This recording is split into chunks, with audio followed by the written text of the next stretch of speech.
Cancer रोगी को मुख्य रूप से कौन कौन सी औषधियाँ लेनी चाहिए?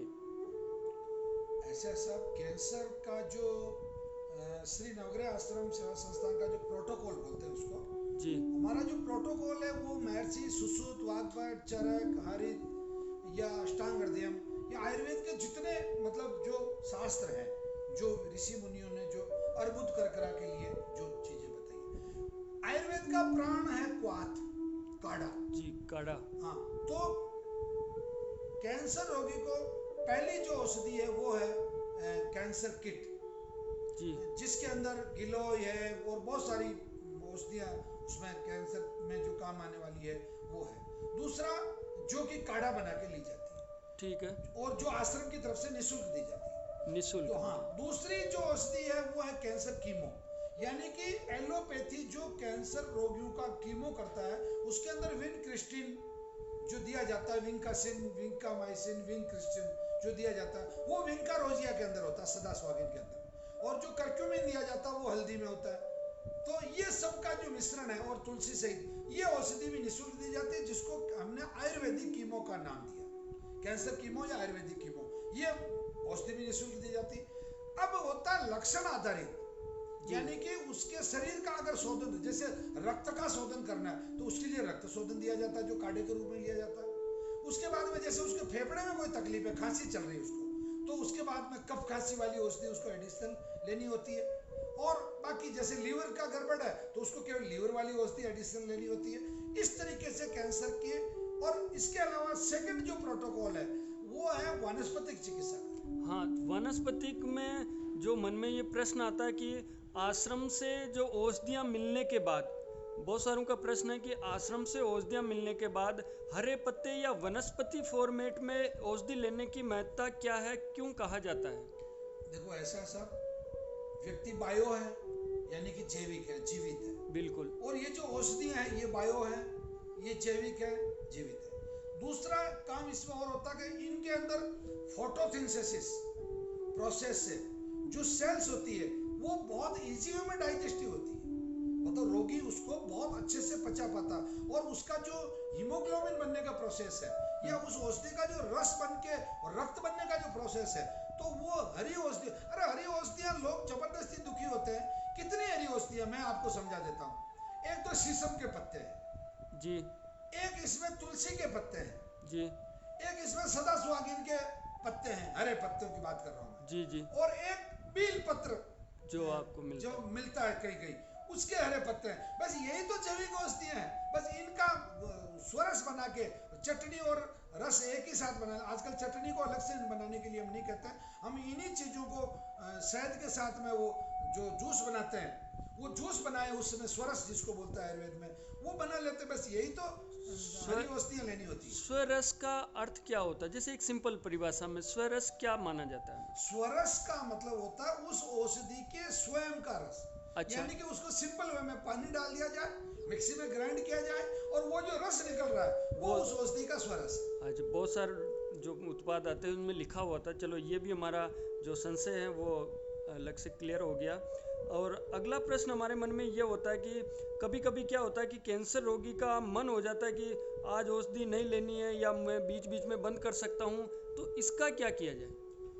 देखो साहब, मूल बात क्या है, ये कैंसर रोगी भी सुनेंगे इस वीडियो को, और कैंसर के परिचारक भी सुनेंगे। बिल्कुल सुन ही रहे हैं हम लोग तो। ये बहुत एक, इसका जो मैं उत्तर है उसको मैं इस रूप में देना चाहूंगा कि भैया, बीमार आप किसको पूछ के हुए? किसी को नहीं पूछा। आपकी जिंदगी, आपको जीवित रहना है ये भी प्रश्न ही नहीं, हाँ जीवित तो रहना है। बिल्कुल, आपको ठीक होना है ये भी कोई प्रश्न नहीं कि आपको ठीक होना है कि नहीं होना है, होना ही है। तो ऐसी परिस्थिति में सबसे बड़ी बात तो ये कि कभी भी रोगी को ये नहीं सोचना चाहिए कि मुझे आज औषधि नहीं लेनी है। फिर भी एक बात बताता हूँ, रात के 12 बजे से लगा के दिन के 12 बजे तक एक स्पेल है, और दिन के 12 से रात के 12 तक, यानी कि AM से PM तक का जो ये दो जो 12-12 घंटों का जो स्पेल है, रोगी किसी दिन रात को 12 बजे उठे, ठीक है, सुबह 3 बजे तक सब औषधियाँ लेके सो जाए। अच्छा, कोई जरूरत नहीं उसको 12 बजे तक औषधि लेने की। फिर दिन में 12 बजे औषधि लेके 3 बजे तक औषधियाँ खत्म कर दें और फिर वापस हो जाए। कौन मना कर रहा है उसको? परंतु 12-12 घंटे के स्पेल के अंदर उसको औषधि। हाँ, एक बात और है, ये उगता ना तब आता है कि जब आदमी ऑटोमेटिक हो जाता है। ऑटोमेटिक नहीं होना। हाँ। उसको किसी दिन रक्तशोधन पहले ले लिया, किसी दिन गोमूत्र बाद में ले लिया, किसी दिन गोमूत्र पहले ले लिया, रक्तशोधन बाद में ले लिया, किसी दिन खाना पहले खा लिया और औषधि बाद में ले ली। इस तरीके के परिवर्तन वो कर सकता है ताकि उसमें ऊबपन नहीं आए। तो ये शुरू में पहले दिन से ही करना चाहिए या थोड़ा समय निकाल कर? नहीं नहीं साहब, ये मैं तो कहता हूँ, मैं तो प्रारंभ में कह चुका हूँ कि बाद में भी नहीं करना जी। चाहिए, परंतु मन है। अच्छा, क्या करो आप मन का, तो ऐसा मन अगर खेल खेलता है तो उस खेल के साथ में ये खेल खेल लिया जाए। बहुत बार प्रश्न ये आता है कि कैंसर रोगी अपने आप को ये मान लेता है कि मुझे कैंसर हो गया, अब तो मुझे मरना ही है, दवाई भी ले रहा है लेकिन मानसिकता नहीं बना पा रहा है। और बहुत बार जो सामाजिक समारोह वगैरह होता है उसमें शामिल होना चाहिए, नहीं होना चाहिए, ये भी प्रश्न आता है। ऐसा कैंसर रोगी ये सोच भी ले कि मैं मुझे मरना है तो वो नहीं मर सकता है। जी। पहली बात तो क्योंकि सभी के दिन काल घड़ी, मतलब उदाहरण के लिए किसी व्यक्ति की उम्र अगर 99 साल 6 महीने और 13 दिन है तो जी। ब्रह्मा जी का बाप एक दिन कम नहीं कर सकता, क्योंकि प्रारब्ध पहले रचे फिर देह रचना होई। जी, ये तो बिल्कुल। प्रारब्ध आपका पहले रच दिया गया, आपके दिनों की संख्या तो निश्चित है। हाँ, कैंसर रोगी चाहे तो अपने लखड़ों से, अपनी आदत से दुख पा सकता है, हाँ। तकलीफ पा सकता है वो, तो फिर तकलीफ क्यों पानी, फिर तो समय पे औषधि लेनी। एक बात। दूसरी बात है कि सामाजिक समारोह में कैंसर छूत की बीमारी है ही नहीं। जी। कैंसर बिल्कुल एक, ना कैंसर का कोई वायरस है, ना बैक्टीरिया है, ना कोई कीड़ा है, ना मकोड़ा है, कुछ नहीं है। कैंसर तो आपकी कोशिकाओं का डिसऑर्डर है, यानी कि आपके शरीर में अच्छी ऑक्सीजन की कमी। अच्छा। सीधे शब्दों में अगर मैं कहूँ, हेल्दी जो सेल्स है उनकी कमी। तो आप तो समारोह में जाना चाहिए ना, आप ज्यादा खुश होंगे, अधिक लोगों से मिलेंगे, नाचना चाहिए। आपको नाचना चाहिए, पिक्चर देखनी चाहिए, गीत गाने चाहिए। और मेरे कैंसर सैनिक तो ऐसा करते हैं। जी। कैंसर सैनिक जो आप कह रहे हैं कि कैंसर सैनिक कौन होते हैं, कैंसर सैनिक कौन है, ये शब्द जो आपके यहाँ से आश्रम से नया सुनने देखो को सर, इसका शाब्दिक अर्थ निकालो आप, कि कैंसर तो आप समझ गए, हम्म, कैंसर होता है। ठीक है। सैनिक यानी किससे, जैसे भारत का जो परंपरागत कोई दुश्मन है, जी। जैसे पाकिस्तान दुश्मन है या चाइना दुश्मन है, हम्म, तो अपना सैनिक ये थोड़ी कहेगा कि मैं पाकिस्तान सैनिक हूँ, या ये थोड़ी कहेगा कि मैं चाइना सैनिक हूँ, वो क्या कहेगा, मैं भारत का सैनिक। ठीक ठीक है। है, तो सामने दुश्मन कौन हुआ, कैंसर। दुश्मन हुआ कैंसर, यानी कि कैंसर से लड़ने वाला। जी। कैंसर को लड़ने वाला ही नहीं, कैंसर को हराने वाला।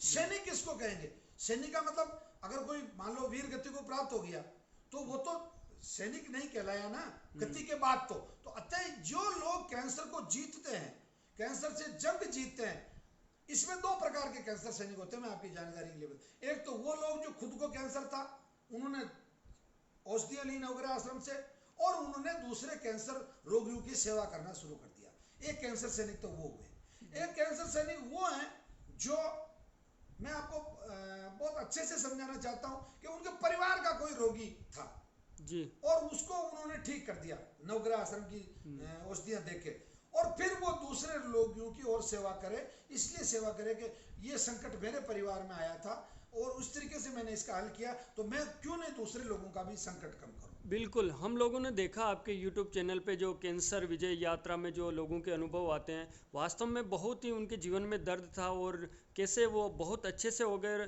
कभी भावुक होकर वो अपना अनुभव बताते हैं। वो अब तक मैंने ऐसा सुना कि वो दूसरों को भी कहते कि आपको श्री नवग्रह आश्रम जाना चाहिए। और पंजाब का तो एक व्यक्ति मुझे मिला था, वो अपने ऑटो रिक्शा पर फ्लेक्स लगा के घूमता है श्री नवग्रह आश्रम का, जो कि राजस्थान कहाँ पंजाब कहाँ ऐसा भी हमारे सामने आया है।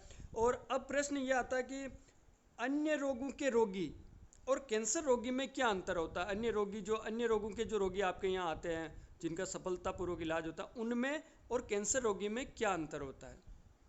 देखो साहब, कैंसर रोगी को समाज के जो किस्से कहानियां हैं रोग के प्रति, जी। एलोपैथिक की जो कम सक्सेस रेट, प्लस एक दया का भाव चेहरे पे, पूरा परिवार गुमसुम घबराया हुआ। अब मैं आपको आश्चर्यजनक बात बताऊं, एक जी। किडनी से ज्यादा रोगी मरते हैं, हार्ट अटैक से ज्यादा रोगी मरते हैं, कैंसर से और नहीं मरते। डायबिटीज से ज्यादा रोगी मरते हैं, बल्कि मैं तो ये कहता हूँ कि एक्सीडेंट से भी ज्यादा रोगी मरते हैं। साहब इन सबका अगर प्रतिशत, मैं आपको आज इस प्रश्न के माध्यम से बहुत एक अच्छा उत्तर देना चाहता हूँ जी कोई कैंसर रोगी की सर्वाइवल रेट मैंने बताई आपको 70%, जी। ठीक है। जबकि सच्ची अगर पूछे तो किडनी के जो रोगी होते हैं वो 2-3, अगर डायलिसिस होने लग जाए तो 2-3 साल में भी सर्वाइव नहीं रह पाते। अच्छा। और 100 में से 90 मरते हैं, 10 बचते हैं। जी। ऐसे ही शुगर में, डायबिटीज में वो 4-5 साल 6 साल मतलब ऐसा ऊंचा नीचा करके सर्वाइवल हो जाते हैं, परंतु उनमें बाद में उनको कभी हार्ट अटैक के चांसेस होते हैं, कार्डिक, कभी उनको पैरालिसिस हो जाता है, कभी क्या हो जाता है। इसी तरीके से बहुत सारे रोगों में लोग बाग मरते हैं, अटैक से मरते हैं। तो उससे तो कम मृत्यु दर कैंसर की है, तो कैंसर रोगियों को तो डरना ही नहीं चाहिए इसमें।